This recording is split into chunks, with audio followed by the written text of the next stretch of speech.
Renungan Kefas, Yesus di depan Pilatus. Matius pasal 27 ayat 22 sampai 23 mengatakan, kata Pilatus kepada mereka, "Jika begitu, apakah yang harus kuperbuat dengan Yesus yang disebut Kristus?" Mereka semua berseru, "Ia harus disalibkan," katanya. Tetapi kejahatan apakah yang telah dilakukannya?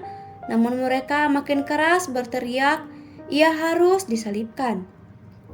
Ketika Tuhan diperlakukan demikian, ia diam dengan kemenangan. Sebab itu, ia telah menang tidak saja di depan mahkamah agama, tetapi juga di depan Petrus yang telah mengikutinya dari jauh, dan yang kemudian masuk sampai ke halaman imam besar. Kemudian ia duduk di antara pengawal-pengawal untuk melihat kesudahan perkara itu. Kita nampak di sini bahwa hanya hayat Yesuslah yang terbaik untuk kerajaan. Bahkan hayat manusia yang sekuat dan seberani Petrus pun tidak sesuai bagi kerajaan. Dalam jawaban Yesus kepada Pilatus, Yesus mengakui bahwa ia adalah raja kaum Yahudi. Tetapi kepada tuduhan para pemimpin Yahudi, ia tidak menjawab apapun. Pilatus, pemerintahan Romawi, berhak menghakimi Kristus. Dalam prinsipnya, ia wajib menghakimi dia menurut kebenaran. Kerajaan surga berdasarkan kebenaran, tetapi kerajaan dunia mutlak tidak benar. Pasal ini menampilkan suatu keadaan yang kontras antara kebenaran dan ketidakbenaran. Pemerintahan dunia, kerajaan dunia ini tidak benar, tetapi kerajaan surga adalah benar. Tuhan Yesus berdiri di depan Pilatus sebagai seorang benar yang unik. Namun ia divonis mati oleh pemerintahan duniawi yang tidak benar. Kemudian kita akan nampak bahwa pada hakikatnya Kristus dihukum dan dibunuh oleh Allah yang benar. Walaupun kelihatannya ia dihukum mati oleh pemerintahan duniawi yang tidak benar. Menurut hukum Roma, Mahkamah Agung bertindak secara tidak sah dalam menahan Kristus. Jika Pilatus adil, ia akan mencegah Mahkamah Agung berbuat demikian. Ia akan berkata, "Kamu sekalian tidak berhak berbuat demikian, sebab kamu sekalian hanyalah suatu partai agama. Kamu sekalian tidak berhak menahan orang, lebih-lebih tidak berhak menghakiminya.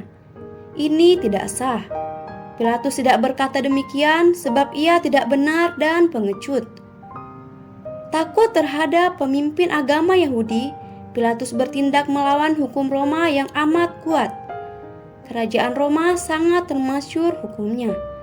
Tetapi walau hukum itu kuat, pelaksana hukumnya lemah. Pilatus bahkan tidak sebentar Yudas.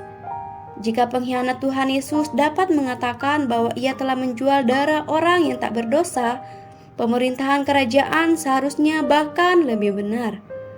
Namun Pilatus membasuh tangannya di hadapan orang banyak dan berkata, "Aku tidak bersalah terhadap darah orang ini.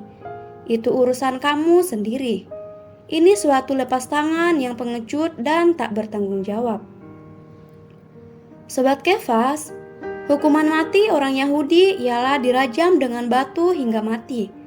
Penyaliban adalah praktik kafir yang dituruh oleh Roma hanya untuk pelaksanaan hukuman terhadap budak-budak dan kriminal-kriminal yang mengerikan. Tersalibnya Tuhan Yesus bukan hanya kegenapan membuat perjanjian lama, tetapi juga kegenapan firman Tuhan sendiri tentang cara kematiannya yang tak dapat digenapkan oleh pelemparan batu. Terang hari ini, yang pertama, apakah kita benar-benar sadar bahwa ia tidak bersalah namun tetap dihukum? Yang kedua, bagaimana perasaan kita melihat ia yang dihakimi demi kita? Poin doa, berdoa kiranya kita dapat melihat bahwa ia adalah yang telah memberikan segalanya bagi kita. Amin.